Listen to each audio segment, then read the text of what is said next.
여러분, 그렇습니다. 승리 이후에 우리가 어떻게 반응하냐에 따라서 우리 삶의 모습은 완전히 달라질 수가 있는 것입니다. 어떤 사람은 이전의 작은 성공으로 인하여 이후에 크게 넘어지는 사람이 있습니다. 반면 어떤 사람은 이전의 승리가 디딤돌이 되어서 이후에 더 큰 성공을 경험하는 사람도 있는 것입니다. 겸손의 차이인 것이죠. 아브라함은 바로 그 후자의 모습을 오늘 본문 가운데 보여주고 있습니다. 아브라함은 지금 제1차 중동 전쟁에 승리하여 개선 장군의 모습으로 가나안 땅 가운데 복귀하고 있습니다. 그 가운데 지금 개선식이 벌어지고 있는 것입니다. 가나안 땅 가운데 북방의 엘람 왕이 4개의 군대와 연합하여 가나안 땅 5부족을 쳐들어왔습니다. 12년 동안 엘람 왕 그돌라 오멜에게 조공을 바치다가 더 이상 바치지 않겠다라고 반란을 일으켰더니 북방에 있는 4개의 연합군이 가나안 땅을 침공하게 된 것입니다. 맨 위로부터 북쪽에서부터 남쪽까지 끝까지 내려와 한 바퀴를 돌고 다시 소돔 땅을 마지막으로 공격함으로써 전쟁은 너무나 손쉽게 끝이 났습니다. 그리고 모든 인질과 전리품을 가지고 그돌라 오멜은 북쪽의 맨 끝에 있는 도시 단에서 쉬고 있었습니다. 이때 롯이 잡혀갔다는 소식을 들었던 아브라함은 200km가 넘는 거리를 단숨에 달려와 야밤에 기습 공격을 합니다. 너무나 밤에 공격을 받았기 때문에 허둥지둥 거리며 도망치는 그돌라 오멜을 80km 떨어져 있는 호박까지 쫓아가 계속해서 공격을 퍼부어서 결국 빼앗겼던 모든 사람과 전리품을 취하여 아브라함은 가나안 땅으로 돌아오고 있습니다. 산속에 칩거하던 노인 아브라함이 이 한순간에 가나안을 구한 영웅으로 역사의 무대에 올라오는 순간입니다. 여러분, 그렇습니다. 준비된 사람은 세상의 변방 가운데 숨어있다 할지라도 숨길 수가 없습니다. 왜냐하면 세상은 위험한 곳이고 세상은 언제나 자신들에게 복을 흘려줄 대상을 찾기 때문에 그렇습니다. 아브라함은 지금 복의 근원이 되어 사방 가운데 복을 흘려보내는 자의 모습으로 가나안 땅의 무대 위에 서 있는 것입니다. 아브라함은 지금 이 순간에 가나안의 5국가가 잃어버렸던 사람과 인질, 그리고 북방의 연합군으로부터 빼앗은 전리품을 취하여 가나안 땅으로 돌아오고 있어요. 학자들은 말하기를 그 사람과 전리품이 수십 킬로미터가 되었을 것이다 라고 추정하고 있습니다. 그리고 지금 가나안 땅에 들어오자 사람들은 아브라함, 아브라함, 아브라함의 이름을 외치고 있는 것입니다. 이때 나왔던 사람 가운데 살렘 왕과 소돔 왕도 있었어요. 두 왕이나 나와서 맞이했으니 아브라함의 위치가 얼마나 높아졌는가를 지금 본문 가운데 볼 수가 있는 것입니다.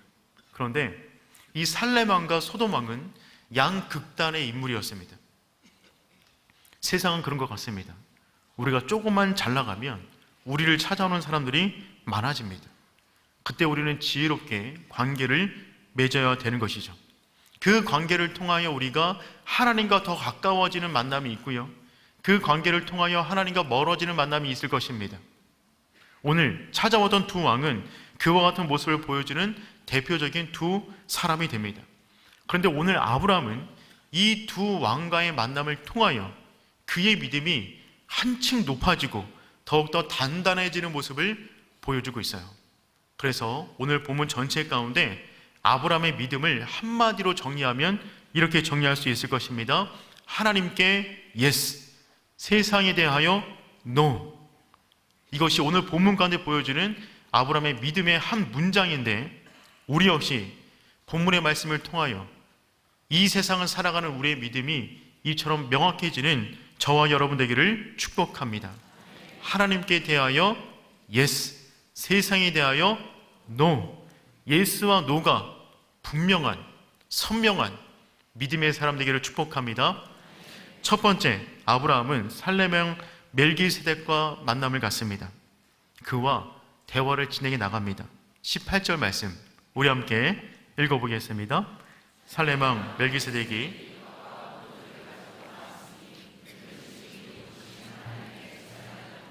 아멘. 성경은 멜기세덱을 표현할 때 살렘 왕이다 라고 표현하고 있어요. 살렘은 평화, 라는 의미를 갖고 있습니다. 그러니까 살렘의 왕은 평화의 왕을 의미하는 것입니다. 그리고 멜기세덱이라는 이름의 뜻 자체가 의의 왕이라는 의미를 가지고 있어요. 그러니까 살렘 왕 멜기세덱은 평화의 왕, 의의 왕이라는 이름이 되는 것이죠. 그런데 이 멜기세덱은 왕일 뿐만 아니라 제사장이었습니다. 오늘 본문 말씀 다시 한번 보시면 지극히 높으신 하나님의 제사장이었다라고 표현하고 있어요. 성경 가운데 제사장이라는 용어가 맨 처음 등장하는 본문이 바로 오늘의 본문의 말씀이 되는 것입니다.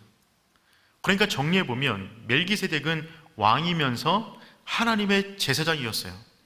그리고 오늘 본문 가운데 행하고 있는 역할은 선지자의 역할을 감당하고 있습니다. 그러니 다시 한번 정리해보면 멜기세덱은 이 본문에서 갑자기 등장하게 되었는데 그는 왕이면서 제사장이면서 선지자의 역할을 감당하고 있는 것이죠. 여기서 우리는 이와 같은 질문을 하나 갖게 됩니다. 그것은 무엇이냐면 하나님은 아브라함을 갈대아 우르에서 부르셔서 하나님을 모르는 땅 가나안 땅에 아브라함을 보내셔서 그 땅 가운데 믿음의 조상으로 삼으셨습니다. 그러니까 그 전까지 가나안 땅 가운데 하나님을 알고 있는 사람이 아무도 없었을 것입니다. 근데 어느 순간에 아브라함이 전쟁을 끝내고 돌아왔더니만 한 왕이 나왔는데 그 왕이 왕일 뿐만 아니라 지극히 높으신 하나님의 제사장이라고 말을 하는 것입니다. 그렇다면 이 땅에도 아브라함 이전에 예수 믿는 사람이 있었단 말입니까? 이 사람이 제사장이라고 한다면 하나님을 믿는 사람 무리들이 있단 말입니까? 그와 같은 궁금증을 갖게 됩니다. 그래서 멜기세덱은 성경 전체 가운데 등장하는 사람 가운데 가장 신비로운 사람으로 알려져 있어요. 오늘 본문에 멜기세덱이 처음 등장했어요. 그리고 1000년이 지난 이후에 시편에서 한 번 더 등장합니다. 시편 110편 4절 말씀 우리 함께 읽어보겠습니다. 여호와는 맹세하고 변하지 아니하시리라. 이르시기를 너는 멜기세덱의 서열을 따라 영원한 제사장이라 하였도다. 아멘. 창세기 14장 이후에 1000년이 지난 이후에 시편 110편에 다시 한번 멜기세덱이 언급되고 있는데 뭐라고 언급되고 있냐면 너는 멜기세덱의 서열을 따라 영원한 제사장이라 하셨도다. 그런데 시편 110편은 그 이름 자체가 메시아 시편입니다. 전체가 메시아에 대한 언급이 이 시편 가운데 기록이 되어 있어요. 그러니 여기서 보니까 너는 멜기세덱의 서열을 따라 라고 말하는 그 너가 누구냐면 메시아를 말하는 것입니다. 그러니 메시아가 이 땅 가운데 어떤 모습으로 오시는 것이냐면 멜기세덱의 서열을 따라 영원한 제사장으로 이 땅 가운데 오신다는 거예요. 예수님에 대한 메시아에 대한 예언이 들어가 있는데 멜기세덱의 서열을 따라 온다. 이 말은 무슨 말이냐면 제사장들은 아론 계열입니다. 그런데 영원한 제사장은 어떤 모습으로 오는 거냐면 아론 계열로 오는 것이 아니라 왕이면서 제사장인 멜기세덱의 서열을 따라 오신다. 그분이 우리의 만왕의 왕 예수 그리스도가 되신다는 것을 시편은 지금 언급을 하고 있는 것입니다. 여기서 한 번 더 등장하고 신약으로 넘어가면 히브리서에서 한 번 더 등장합니다. 그러니까 성경에 총 멜기세덱은 3군데 나오는데 창세기, 시편, 히브리서 5장과 7장에 나오는데 7장 1절과 3절 말씀 보도록 하겠습니다. 1절과 3절 가운데 멜기세덱이 등장하는데 1절부터 2절까지는 오늘 우리가 본문으로 삼고 있는 창세기 14장에 있는 말씀을 정리해 놓은 것입니다. 그리고 3절 가운데 그분이 누구인가를 언급해 주고 있어요. 우리 3절 말씀 함께 읽어보겠습니다. 아버지도 없고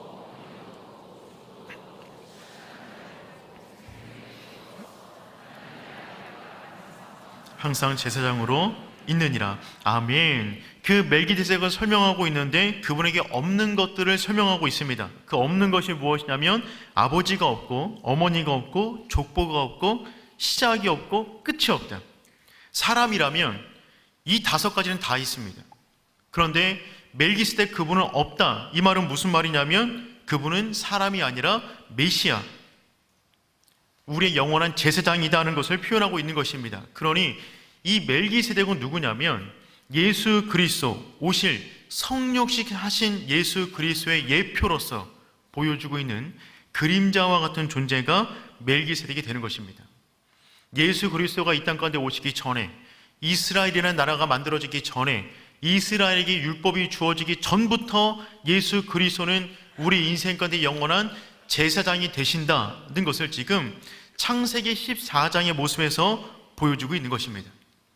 그 멜기세덱, 그분이 지금 빵과 포도주를 가지고 와서 밤새도록 전쟁을 치르느라 육체가 피곤한 아브라함과 그의 군대들에게 먹을 것을 제공해 주고 있어요.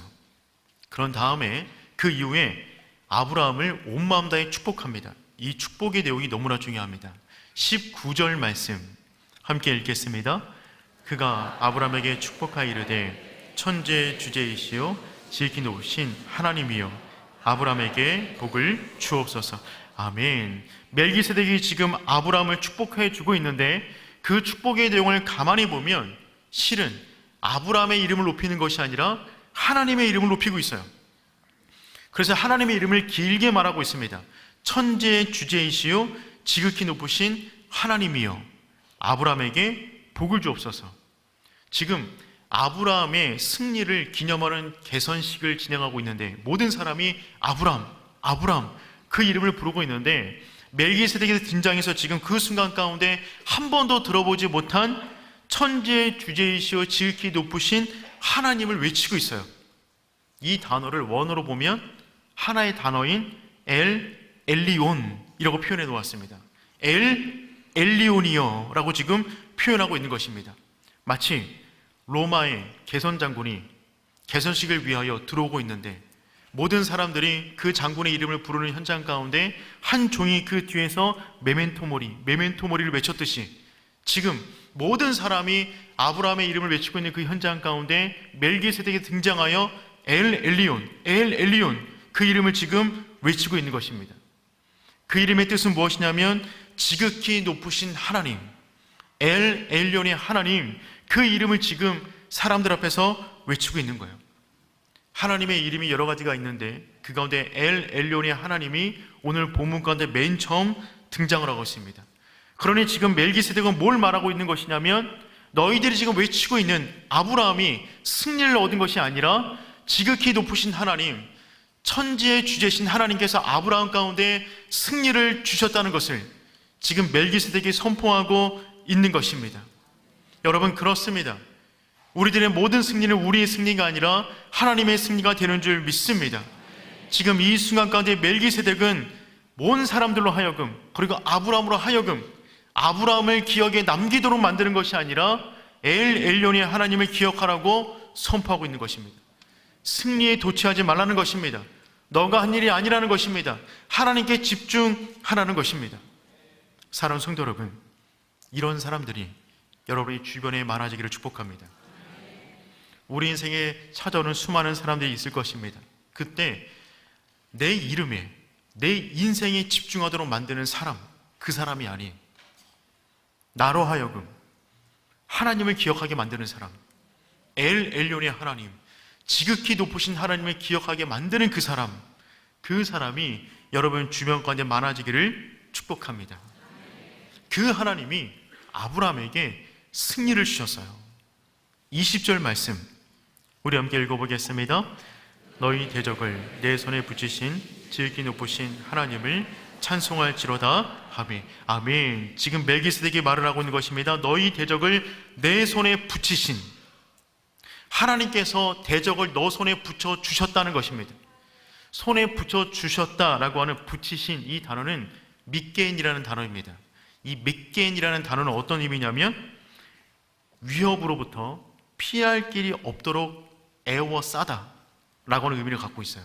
즉 어떤 의미가 있는 것이냐면, 아브라함이 그들로 오매를 한 곳에 몰아놓아 그들을 쳐 부순 것이 아니라 하나님이 그들이 움직이지 못하도록 한 곳에, 국석진 곳에 몰아놓아 아브라함이 그냥 치면 이길 수 있도록 그들을 붙여 주셨다는 것입니다. 아브라함의 능력이 탁월해서 그런 것이 아니라, 그의 용사들이 싸움을 잘해서 그런 것이 아니라, 그의 전략과 전술이 탁월해서 그런 것이 아니라 하나님이 아예 움직이지 못하도록 그들을 붙잡아 놓았다는 것입니다. 그 밑겐의 하나님, 그 하나님이 엘리온의 하나님이 된다고 지금 설명을 하고 있는 것이죠. 그 순간에 많은 사람들의 의문이 다 풀렸어요. 아니 그래도 그렇지, 아브라함이 아무리 용맹이도 그렇지, 그의 전술이 아무리 탁월해도 그렇지, 어떻게 개인이 국가를 이긴단 말입니까? 어떻게 개인이 국가의 연합군대를 이길 수가 있단 말이에요? 이해가 안 되는 거잖아요. 근데 이 순간에 이해가 되기 시작한 것입니다. 너희들이 믿었던 가나안 땅의 신들이 너희들의 안전을 보장해 주는 것이 아니라 엘 엘론의 하나님, 그 하나님이 아브라함과 함께하고 계셔서 그 하나님이 승리를 주셨다는 것입니다. 바로 그 순간에 아브라함은 엘 엘론의 하나님을 만났어요. 아브라함은 지금 성장하는 중에 있습니다. 하나님의 이름을 처음 들었어요. 엘 엘론의 하나님. 그 하나님을 만나자 그의 엄청난 믿음의 고백을 그 앞에 드립니다. 그 내용이 무엇이냐면 11조입니다. 지금부터 잘 들으셔야 됩니다. 20절 말씀 읽어보겠습니다. 너희 대적을 내 손에 붙이신 질기 높으신 하나님을 찬송할지로다 하매 아브라함이 그 얻은 것에서 10분의 1을 멜기세덱에게 주었더라. 아멘. 아브라함이 멜기세덱의 축복을 받고 엘 엘론의 하나님을 만나자 그가 얻었던 수십 킬로미터 되는 전리품 가운데 10분의 1을 멜기세덱에게 드렸어요. 성경에 처음 등장하는 11조가 등장하는 장면입니다. 이후에 모세가 명문화를 시킵니다. 그리고 우리 역시 아브라함의 믿음의 고백을 따라서 하나님께 11조를 드리고 있는 것입니다. 이 11조는 율법으로 주어진 것이 아니라 율법이 주어지기 이전에 모든 승리에 대한 감사의 표현으로 하나님께 올려드린 아름다운 신앙의 고백이 되는 겁니다. 우리가 하나님께 예물을 드리는 것은 그게 11조든 뭐든지 간에 예물을 드리는 것은 나의 것을 떼서 드리는 표현이 아니라 내가 취한, 세상에서 취한 모든 전리품이 하나님께서 주신 것인데 하나님께 받은 것을 하나님께 올려드립니다라는 신앙의 고백으로 헌금을 드리는 것입니다. 그리고 이 장면에서 지금 아브라함은 11조로 지금 그 마음을 표현하고 있는 것이죠. 여러분, 아브라함은 지금 이 표현을 드리고 있는 것입니다. 이 전쟁은 하나님의 승리였습니다. 제가 한 것은 달려간 것밖에 없습니다. 달려갔더니 그냥 가지고 온 것밖에 없습니다. 그러니 이 전쟁의 승리자는 하나님이시기 때문에 전리품은 모든 것이 승리자의 것이 됩니다. 그러니 이 모든 것은 하나님의 것입니다. 그 고백으로 지금 11조를 주님 앞에 올려드리고 있는 거예요. 정직한 자의 고백입니다. 내 것이 아니라 모든 것이 하나님의 것입니다 라는 고백으로 지금 11조를 올려드리고 있는 것이죠. 아브라함의 이 믿음의 고백은 하나님을 향하여 예스, 나의 모든 것은 하나님께서 주신 것입니다. 내가 취한 것은 하나님께서 붙여주셔서 얻은 것입니다 라는 고백으로 지금 헌금을 드리고 있는 것입니다. 하나님을 향한 이 정직한 마음, 순수한 마음, 이 마음이 우리들의 마음 되기를 축복합니다. 엘 엘론의 하나님이 우리 인생 100%를 채우세요. 그 채우신 것 가운데 우리가 감사의 마음으로 이 모든 것은 하나님의 것입니다 라고 예물을 올려드리는 것입니다. 아브라함은 처음부터 자기 수준을 알았어요. 아브라함은 누군가를 구할 만한 인물이 되지 못합니다. 아브라함 위기 가운데 자기 혼자 살겠다고 아내를 동생이라고 다른 남자에게 넘겨버렸어요. 그런 그가 누구를 위해서 칼을 든단 말입니까? 그런 그가 지금 칼을 들고 나갔어요. 왜요? 하나님께서 나에게 내가 밟는 모든 땅을 내가 너에게 주겠다, 사방의 복을 주겠다라고 말씀하신 그 말씀을 붙잡고 모든 전쟁에서 이기게 하실 하나님을 의지하여 전쟁에 나간 것입니다. 사랑하는 성도 여러분, 엘 엘론의 하나님을 의지함으로 세상 가운데 날마다 승리하는 저와 여러분 되기를 축복합니다. 하나님께서 우리 가운데 무엇을 붙여주시든 전리품을 주신다면 그 가운데 믿음의 고백을 하나님께 순수하게 드릴 수 있는 하나님의 사람 되기를 축복합니다. 두 번째, 아브라함은 소돔 왕 베라와 만나게 됩니다. 소돔 왕이 보니까 아브라함이 얻었던 수많은 전리품 가운데 10분의 1을 아무 의심 없이 그냥 멜기세덱에게 드리는 겁니다. 이 모습을 본 소돔 왕은 하나의 염치도 없는 하나의 꾀를 가지고 무리한 요구를 하게 돼요. 21절 말씀 우리 함께 읽어보겠습니다.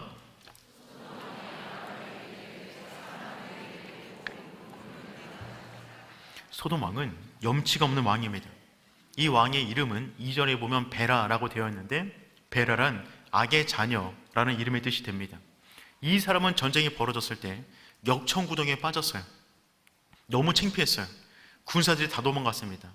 그것 때문에 살아남았어요. 역청구동에 빠져가지고. 그런데 지금 보니까 나라가 다 망가졌고 사람이 다 뺏겼습니다. 그 가운데 이 소돔 왕은 아브라함을 본 다음에 몰상식한 부탁을 하게 됩니다. 전쟁에서 이기게 되면 모든 것은 다 승리자의 것이 됩니다. 근데 지금 이 패배한 사람이 갑자기 등장하더니만 갑자기 물건은, 재물은 너가 다 가지고 사람은 전부 다 나에게 넘기라고 명령을 내리고 있어요. 이것은 정말 상식에 어긋나는 것입니다. 소돔 왕은 지금 왜 이렇게 말을 하는 것일까요? 소돔 왕은 이제 나라를 다시 재건해야만 합니다. 그런데 염치가 없고 너무 창피해요. 나라를 어떻게 세워야 될지 모르는 상황인 것입니다. 그때 지금 소돔 왕은 꾀를 내어서 아브라함을 용병 취급하고 있는 겁니다. 마치 내가 너 고용했잖아. 그러니까 돈은 다 가져. 용병 값이다.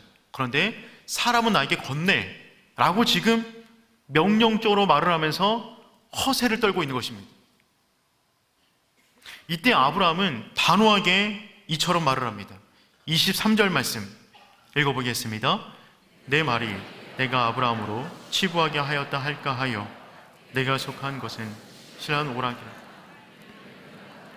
내가 가지지 아니하리라. 아멘. 아브라함은 지금 뭘 말하고 있냐면, 내 말이, 소돔 왕 내 말이 내가 아브라함으로 치부하게 하였다 할까 하여.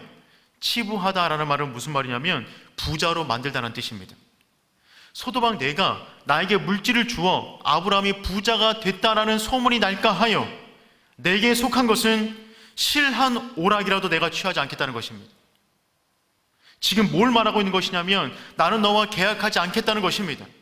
이 아브라함의 믿음, 하나님을 향하여 100% 예스를 말하지만 세상을 향하여서는 실 오락이 하나라도 노라고 말하는, 내 인생 가운데 세상의 영향력 1%도 허용하지 않겠다는 다짐입니다.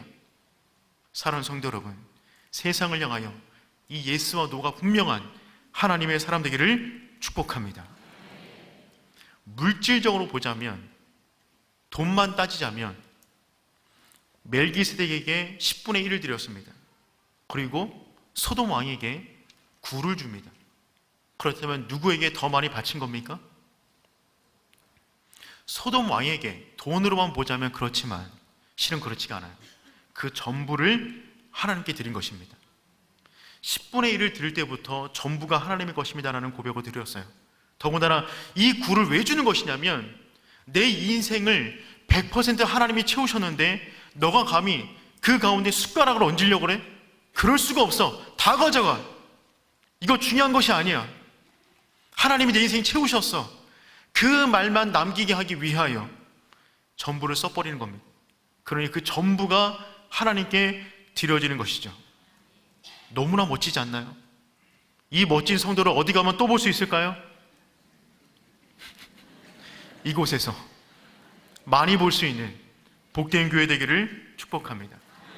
결국 실 오락이 하나, 그거 하나하나가 쌓여서 인생이 되는 것입니다. 우리의 인생, 실 오락이 하나라도 세상의 것을 얹히지 않는 저와 여러분 되기를 축복합니다. 그렇다면 아브라함은 어떻게 이와 같은 믿음의 담력을 가질 수 있었을까요? 그것은 그가 맹세하고 있는 하나님의 이름에서 알 수가 있어요. 우리 22절 말씀 함께 읽어보겠습니다.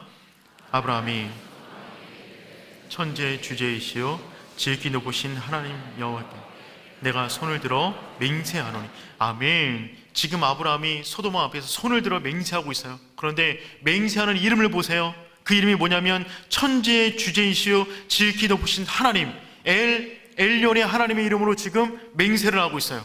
이 이름은 언제 배운 거죠? 조금 전에 멜기세덱으로부터 들었던 그 이름입니다. 그 이름을 받자마자 그 이름의 권세를 지금 사용하고 있는 것입니다. 그 이름의 권세를 사용하는데 아브라함은 하나를 가르쳐주면 둘을 아는 사람이었어요. 멜기세덱이 말한 이름은 하나님에게서 끝나요. 그런데 그 뒤에 여호와를 붙였어요. 그래서 아브라함은 천지의 주제이시요 지극히 높으신 하나님 여호와께 손을 들어 맹세한다 라고 표현하고 있습니다. 여호와라는 표현은 언약에 신실하신 하나님이에요. 약속에 신실하신 하나님입니다. 그러니 멜기세덱에게 받은 하나님에게다가 자신의 신앙의 간증을 붙여서 엘리온 여호와 하나님의 이름으로 맹세하고 있는 것입니다. 그 하나님 만날 때 우리는 세상을 살아가면서 기죽지 않습니다. 지극히 높으신 하나님이에요. 이 세상이 아무리 커도 하나님이 그 세상보다 훨씬 더 크십니다. 우리의 문제가 아무리 높아도, 우리의 근심이 아무리 높아도 지극히 높으신 하나님의 손이 닿는 곳에 다 있어요. 그 하나님 만나면 우리는 세상 가운데 우리가 움켜쥐고 있었던 것 여유롭게 놓으며 그분의 옷자락을 붙잡으며 살아가게 되는 줄 믿습니다. 하나님을 향하여 무조건 예스, 세상을 향하여 실 오락이 하나라도 노, 예스와 노가 선명한 하나님의 사람 되기를 축복합니다.